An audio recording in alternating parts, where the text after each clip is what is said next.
ഇപ്പൊ എല്ലാവർക്കും പരാതിയാണ്. പരാതി എന്താന്ന് ചോദിച്ചു കഴിഞ്ഞാല് നിങ്ങളാരും വിളിക്കുന്നില്ല, നിങ്ങളെ ആരും പഴയതുപോലെ അങ്ങോട്ട് കണക്ട് ആവുന്നില്ല, നിങ്ങളാർക്കും വേണ്ട. ഇതൊക്കെ വളരെ സ്വാഭാവികമായ ചില കാര്യങ്ങളാണ്.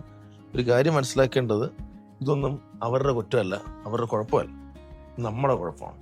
കാരണം എന്ത് എന്ന് ചോദിച്ചു കഴിഞ്ഞാൽ, നിങ്ങളെ സ്ഥിരം വിളിച്ചുകൊണ്ടിരുന്ന ആൾക്കാർ അവരിപ്പോൾ നിങ്ങളെ വിളിക്കുന്നില്ല എന്നുണ്ടെങ്കിൽ അവർക്ക് നിങ്ങളെ കൊണ്ട് പ്രത്യേകിച്ച് ആവശ്യമൊന്നും ഇല്ല എന്ന് വെച്ച് കഴിഞ്ഞാൽ നിങ്ങൾ അവർക്ക് വേണ്ടുന്ന വാല്യൂ ഇപ്പോൾ കൊടുക്കുന്നില്ല. അപ്പം നിങ്ങളെ ഒരാൾ സ്ഥിരം വിളിച്ചുകൊണ്ടിരിക്കണം എന്നുണ്ടെങ്കിൽ നിങ്ങളുടെ ജോലി എന്താണെന്ന് ചോദിച്ചു കഴിഞ്ഞാൽ നിങ്ങൾ കൃത്യമായിട്ട് അവർക്ക് എല്ലായ്പ്പോഴും വാല്യൂ അങ്ങോട്ട് കൊടുത്തുകൊണ്ടേ ഇരിക്കുക എന്നുള്ളതാണ്.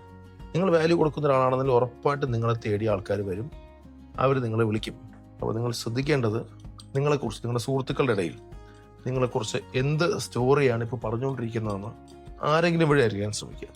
നിങ്ങളെക്കുറിച്ച് ആരെങ്കിലുമൊക്കെ അങ്ങനെ പറയുന്നില്ല എന്നുണ്ടെങ്കിൽ, അതിനെക്കുറിച്ച് ഇന്നയാൾ ഇങ്ങനെ കാര്യം പറഞ്ഞു, ഇതിനെക്കുറിച്ച് ഇങ്ങനെയാൾ ഇങ്ങനെ കാര്യം പറഞ്ഞു, ഇങ്ങനെയുള്ള കഥകളൊന്നും നിങ്ങൾ കേൾക്കുന്നില്ല എന്നുണ്ടെങ്കിൽ നിങ്ങൾക്ക് പ്രത്യേകിച്ച് വാല്യൂ ഒന്നും ഇല്ല എന്നുള്ളത് മനസ്സിലാക്കുക. അവരുടെ ഇടയിൽ അങ്ങനത്തെ ഒരു ആഗ്രഹം നിങ്ങൾക്കുണ്ടെന്നുണ്ടെങ്കിൽ, നിങ്ങൾ അങ്ങനെ കുറേയധികം ആൾക്കാർ, നിങ്ങൾ ഇഷ്ടപ്പെടുന്ന ആൾക്കാർ നിങ്ങൾ ഇങ്ങോട്ട് വിളിക്കണം എന്ന് ആഗ്രഹം ഉണ്ടെന്നുണ്ടെങ്കിൽ, raise your values, add values.